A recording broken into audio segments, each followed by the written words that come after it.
Namkelekile kwakhona kwesi sifundo sokufunda isiXhosa. You are welcome again in this lesson in isiXhosa. So now, in the previous video, we learned how to construct a sentence using one word. Sisebenzisa igama elinye. Now, we are going to learn how to construct a sentence using two words. Siza kufunda ukwakha izivakalisi sisebenzisa amagama amabini. Kwakhona nceda utyhile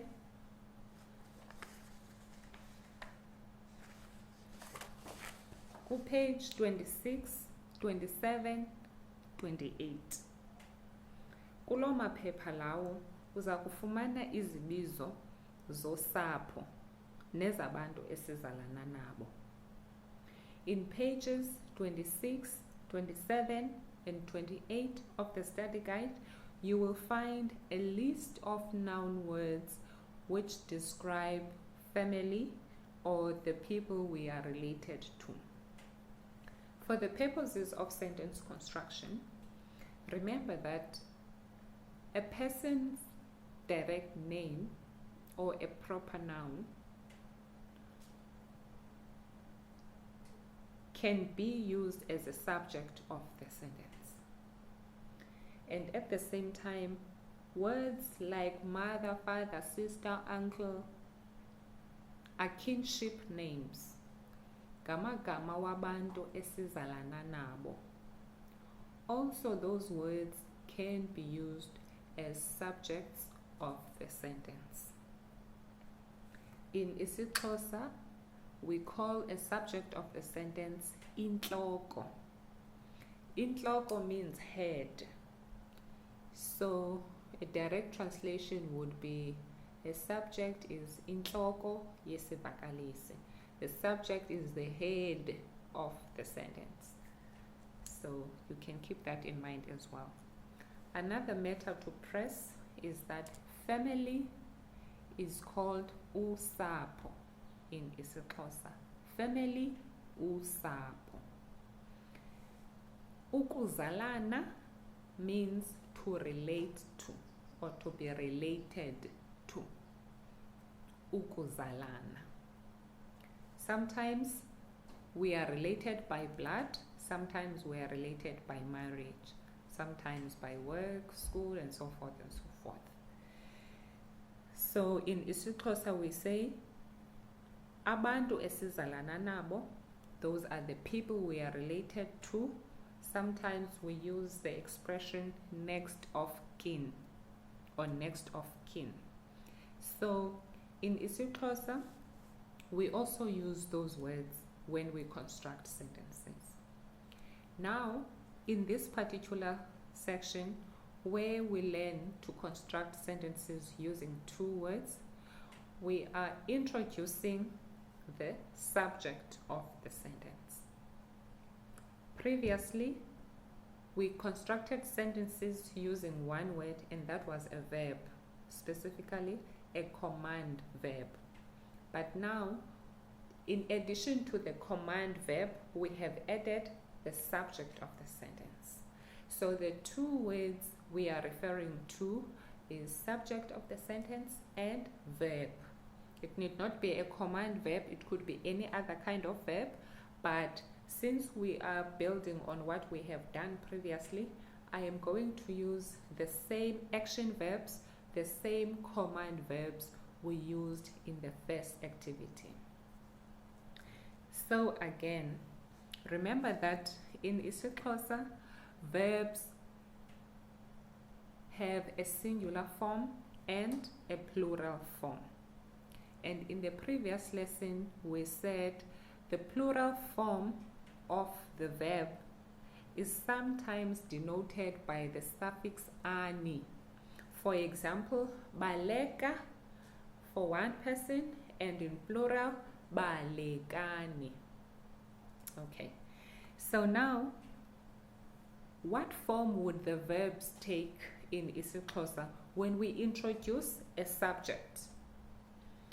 So then again, we go back to our table we see the running person, and then you go to pages 26, 27, and 28 of your study guide to choose a kinship name or term which you want to use as the subject of the sentence. As an example, I have chosen malume. Malume means uncle. In IsiXhosa, we distinguish between uncles. We distinguish between a maternal uncle, my mother's brother, and a paternal uncle, my father's brother. But without stretching it further, I want you to know when I say malume, I am referring to my maternal uncle, my mother's brother. So you may notice that this column, this table, is the same as the previous one. The only new column is the second one, which contains the subject of the sentence. So let's make our sentence using two words. In English, again, baleka is run. So malume here is in the singular form of the noun.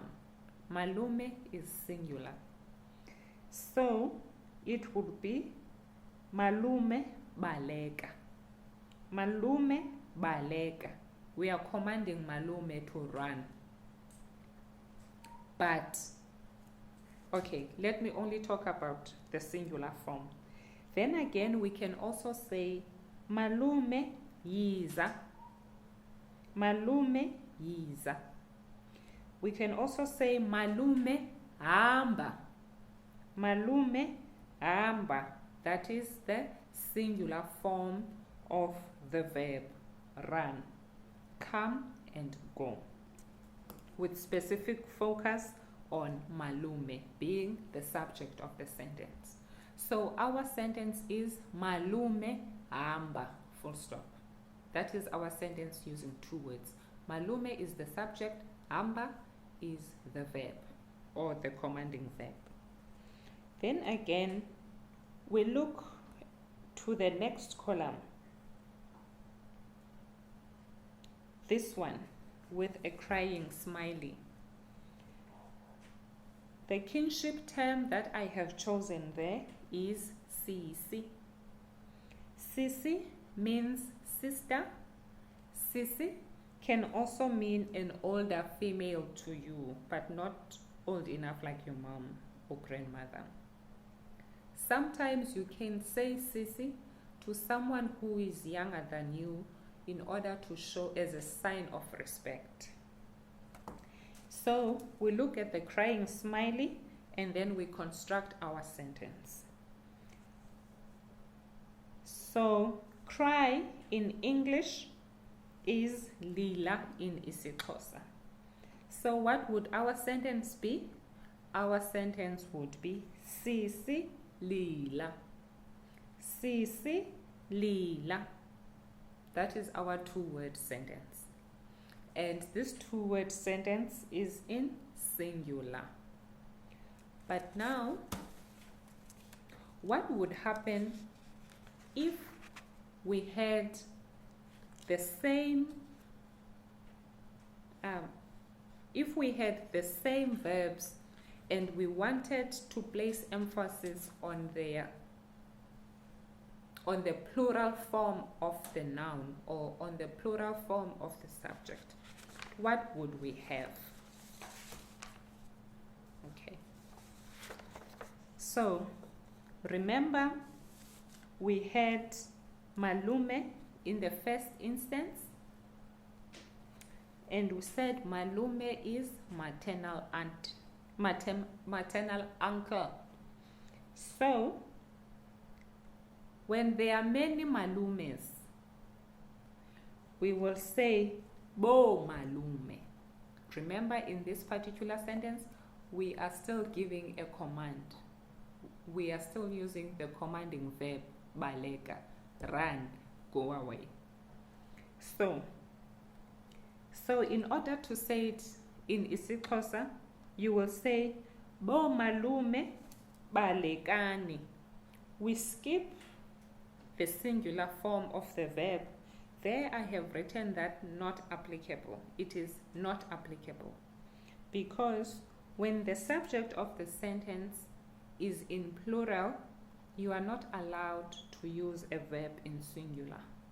So you can't say bo malume baleka. But the correct way of saying it is to use the plural form of the verb balekani. And this balekani, if you remember, has the suffix ani at the end, which is underlined here. So the right way of saying it would be bo malume balekani. So bo malume is a prefix now because the subject of the sentence has more than one person, or it's talking about many people. So bo is the prefix that we are introducing to malume. Sometimes this prefix can be written as boo, bo, which stretches, or you can write it with one o, bo. Bo malume balekani. That means uncles run. Then again, bo malume yizani. We cannot say bo malume yiza because yiza is the singular form of the verb. We can also say bo malume hambani.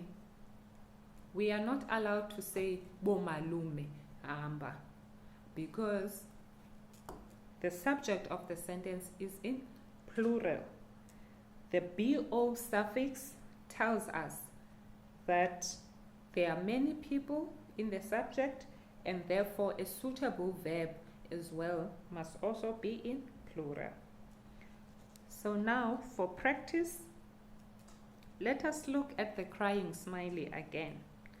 We had said the kinship word we have chosen for this crying smiley is sisi. So what if we had many sisters or many sisi?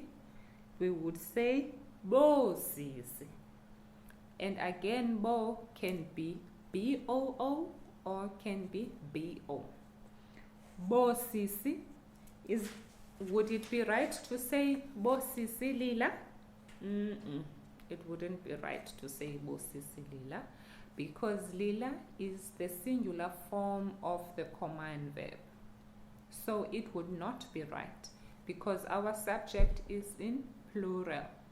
So we should say bo sisi lilani. Siyaquka ke ngoku. Xa ndisithi siyaquka, I mean we are including or we are incorporating other people. So that also denotes that the subject is in plural. Again, you see a heart. The heart stands for what? Love, uthando. So what is the verb we can construct here? It is thanda.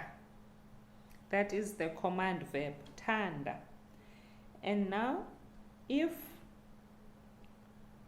we have chosen a kinship term as the subject of the sentence, and this kinship term is bo makazi. When it's singular, we can say makazi. But when there are many aunts, we say bo makazi. Remember that makazi is my mother's sister. Makazi is my mother's sister. In English, you would say aunt. But in IsiXhosa, when I say makazi, I already know which type of aunt it is. It is the aunt who is born with my mother. The list in your study guide will also give you more examples of other aunts that you can find in IsiXhosa. So again, bo makazi Would it be right to say tanda? No, it would not be right. Why?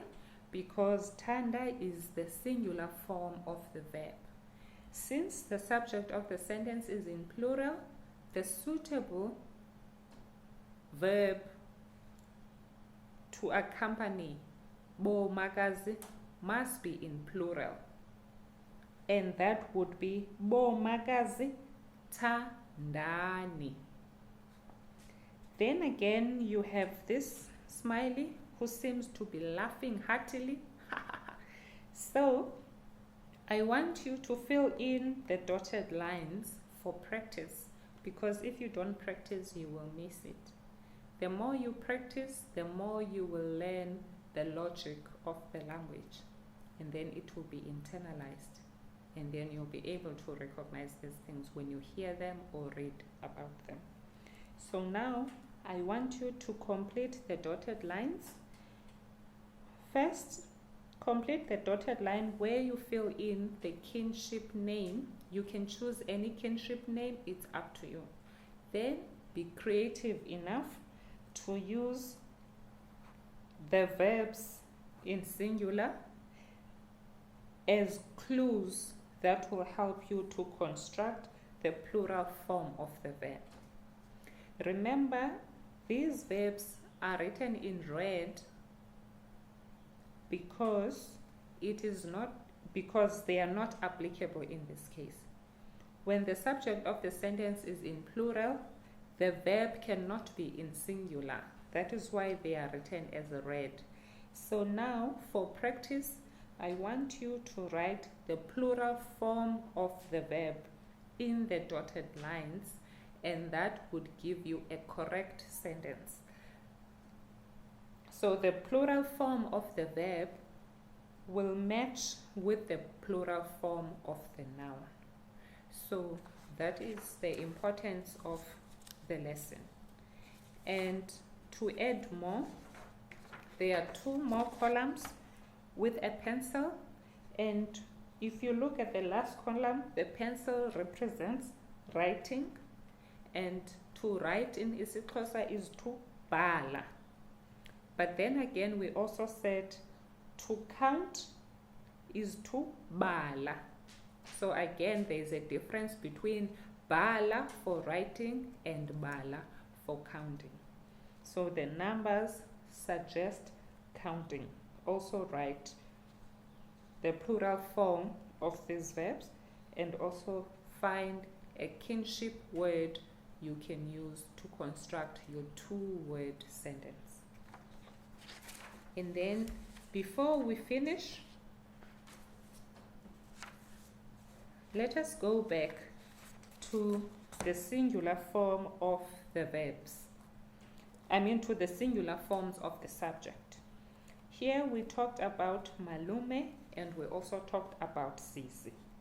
And we said the right way to express this sentence is to use a singular form of the verb, because the noun form is also in singular. That is why we can say malume baleka, malume yiza, malume hamba. And then that is why we can say sisi lila. Sisi lilani would be wrong, because sisi is in singular, lilani is a verb suitable for plural. So sisi lila is the best fit. Then on page 4, we have the same icons and more dotted lines. So you use the last column and the first columns as clues. You can interpret what the icon says, and your interpretation hopefully will match with the last column.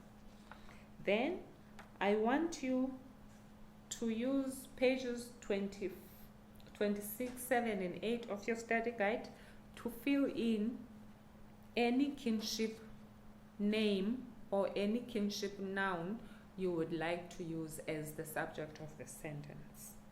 And then the verbs are already written there in singular. Then on this column, also complete this column to say what would be the plural form of the verb in the middle. So that is the end of today's lesson. But before we go to the end, I would like to do a summary of the lesson. In IsiXhosa, we say summary is isishwankathelo. Summary is shwankathelo. So when you shwankathela, you wrap up. Shwankathela means wrap up. So now I am going to do a wrap up of the lesson. Isishwankathelo. Okay. So remember that in this lesson we have learned about sentences in general. We talked about sentences in general, and we used an Oxford Dictionary explanation of what a sentence is. Then over and above that, we identified 4 uses or 4 functions of sentences. And we said that a sentence can either state, question, command, or exclaim. And then I asked you to complete the table using the given sentence. Use the same sentence to construct a question, a command, and an exclamation. Please talk to your closer friends to find out how you can do that. And then we also said in this particular activity, we have focused more on sentences that command. If you think the first instance where we learned to construct a sentence using one word, we have used a commanding verb. So that bit can be ticked off. So for homework, you must find out how you can exclaim in IsiXhosa, or how you can write a sentence as a question, and how you can write a sentence as a statement. But the example that I have given you shows how to construct a sentence as a statement. So statement and command are done. Your homework is to find out how you can write a sentence as a question, how to write a sentence as an exclamation. Again, we said to exclaim is ukukhuza. You is an exclamation. And we said a question is ukubuza. Ukukhuza, ukubuza. 2 different words. Notice the spelling and listen to the sounds. Point number 2, we said that there are many strategies one can use to teach about sentence construction. But for the purposes of this lesson and to keep things simple, we identified 5 steps of how we can learn to construct sentences. The first strategy, or the first way to do it, is to learn to construct a sentence using one word. That means you need to know about commanding verbs. And then we also looked at the influence of singular and plural forms of the verb. So, as much as you can construct a sentence using one word, but that one word, that one action verb, that one commanding verb can also indicate whether you are talking to one person or to many people. Especially in the case of baleka, balekani. And then we have also constructed sentences using 2 words. And when we were constructing sentences using 2 words, we introduced the concept of the subject of the sentence. We started with the verb, or the action verb, or the command verb. Then on top, we introduced the concept of subject of the sentence. I referred you to your study guide, pages 26 to 29 or to 28, and I said there you will find more kinship terms.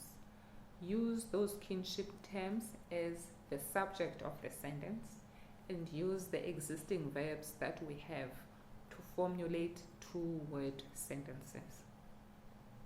And then again, we also looked at the differences between singular and plural form of the verbs.